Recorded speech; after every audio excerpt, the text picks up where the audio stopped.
Hi BookTube, it's Eleanor here, and today I'm going to be talking about books 4, 5 and 6 off my Shelf Slam 2017 TBR for January. There is not a bad one in here, but there is one that I absolutely loved, so let's dive straight in.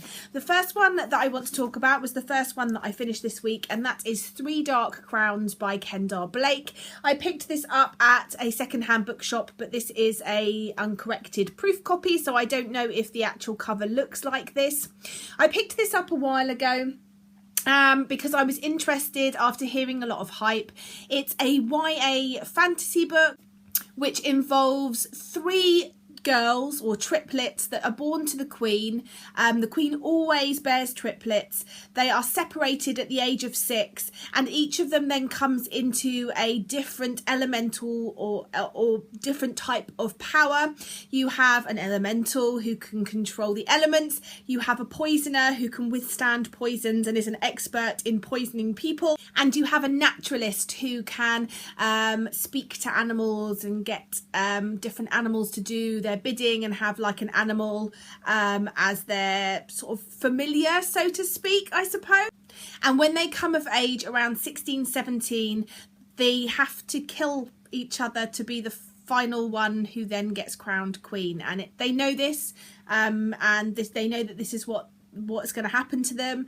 They don't see each other from the age of 6 when they're separated, and we're following the 3 stories of these new 3 princesses as they are preparing themselves to fight for the death to be queen. What I really liked about this is the fantasy world that had been created. I really enjoyed the different places and the different magical things that these different princesses had.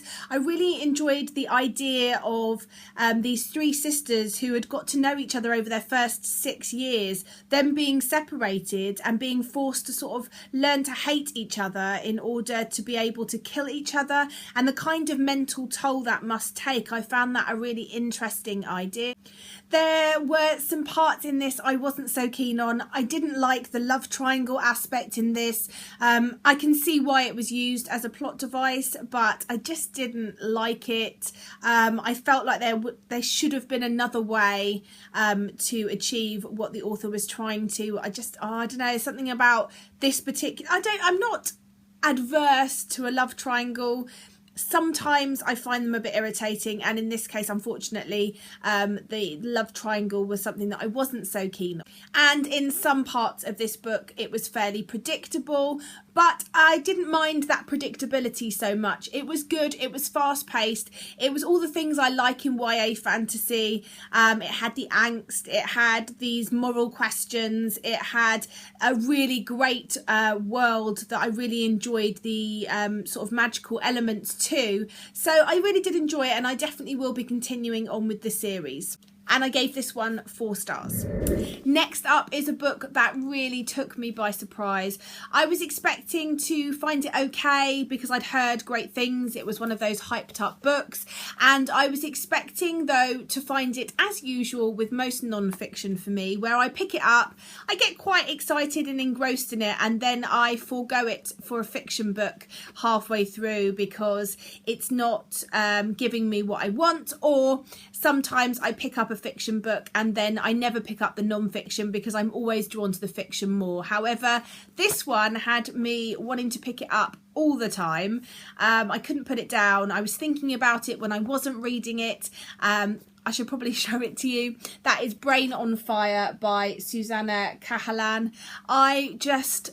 This was brilliant, really brilliant. It really showed through Susanna's journalistic skills. She was a journalist, or she is a journalist, and she shows that in her writing. She's very engaging. She makes you want to keep reading. She gives you enough facts and medical jargon in this, but not so much that you feel like your brain is overloaded and that you can't take it all in and you can't work it out. She writes for you as if you're a noob, which is good. You know, she writes to the lowest common denominator in terms of the medical stuff. She explains it really well, and I really liked that. The story is Susanna's own story, so it is a memoir. It's about a time in her life when she went through something incredibly scary. She got up one day and just little things started to happen. She started to hallucinate. She started to get paranoia. She started to have seizures. And it was actually when it got to the seizure stage that she was taken into hospital. They had her on an epilepsy ward, and they were trying to discover what was going on with her. And they were really struggling to work out what was wrong. And it was getting close to the stage where they were going to have her admitted to a psychiatric unit, thinking it was something that was wrong with her in terms of a mental illness. They were rolling around, schizophrenia and personality disorders, and they just couldn't find anything physically wrong with her, and they were unsure what to do. I won't tell you what happens at the end, because I think the journey of finding out is the whole point of this story. I really liked the way that she's gathered her information from this, because Susanna can't remember a lot of this time. So a lot of the information comes from journals that people have written, her family. She's interviewed her family, the doctors that were dealing with her. There's footage from CCTV in the hospital that she's had access to. There is various other sources of information, and she's used her journalistic skills there to gather all this information together, to piece together the bits that she remembers, and to come up with this picture of what happened over this time. It's incredibly scary, but incredibly powerful. There was 2 parts in here where I cried, once from sadness and once from joy, and I just recommend this for everyone. I couldn't put it down. It's one of those non-fiction books that's going to stay with me and will definitely be staying on my shelf. So I gave this one 5 stars. The final one I want to talk to you about is a book that I listened to on audiobook. I listened to this via the Audible app, which I'm really enjoying. And it was a bit of an impulse purchase. It's been talked about a lot recently, and I thought, why not? I'm going to give it a go. And it is Talking as Fast as I Can by Lauren Graham. If you didn't know, Lauren Graham plays Lorelai Gilmore in the Gilmore Girls, and since the Gilmore Girl revival episodes, there's been a lot of buzz and chat about her book, and it is kind of a chat about her life going through acting and getting into acting, and then there is this sort of journal entry section from making the revival show, which is really exciting. One thing I really didn't like about listening to this on audiobook was that Lauren often references photos and things that are obviously in the physical book, but you don't have access to and can't see obviously while you're listening. So she would actually say, oh, see down below for this picture, or see this for this, and it would be really frustrating because you couldn't see what she was talking about. So that really frustrated me, and it was the biggest downfall for me having this as an audiobook. I love how Lauren narrates this herself. You really get a sense that she is very much like her character Lorelai. She's got that great witty sense of humour, that great sort of quick wit, and I really enjoyed hearing her speak her own story. To reiterate what most people have said about this, I really think if you're a Lauren Graham fan, you're a Gilmore Girls fan, then you'll probably really enjoy this audiobook. It's short and sweet. I think it's about 4.5 hours long on audiobook, and it was great to listen to her narrate it. My favourite part is where she talks about these diets. She talks about, dieting and keeping slim and trim, and how the celebrities do it, not in the way you would expect. I won't ruin it for you because it's a very fun moment, and that had me giggling to myself in that section. I think although I really enjoyed Lauren reading it to me on audio, because of the whole picture thing, I would have liked to have had a physical copy.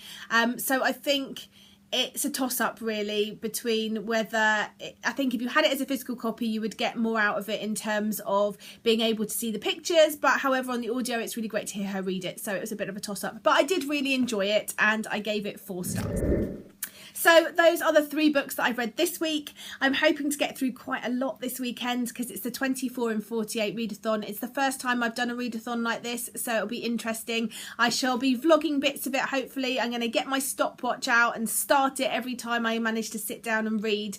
I hopefully have got quite a bit of time to read this weekend because my husband and father-in-law are doing stuff with Matilda, so hopefully I should have lots and lots and lots of time to read. And then on Sunday I'll be starting the Diversathon reading as well, so I'm hoping to get quite a lot read this week, so fingers crossed. But keep your eyes peeled for my vlog to see how I got on. I may be looking pretty dishevelled by the end of it, but hopefully I will have found some good books and got some good reading done.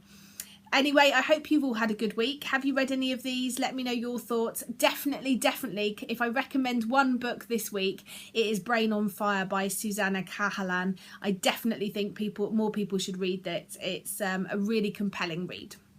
Anyway, that's it from me, and I shall speak to you soon. Bye for now, BookTube.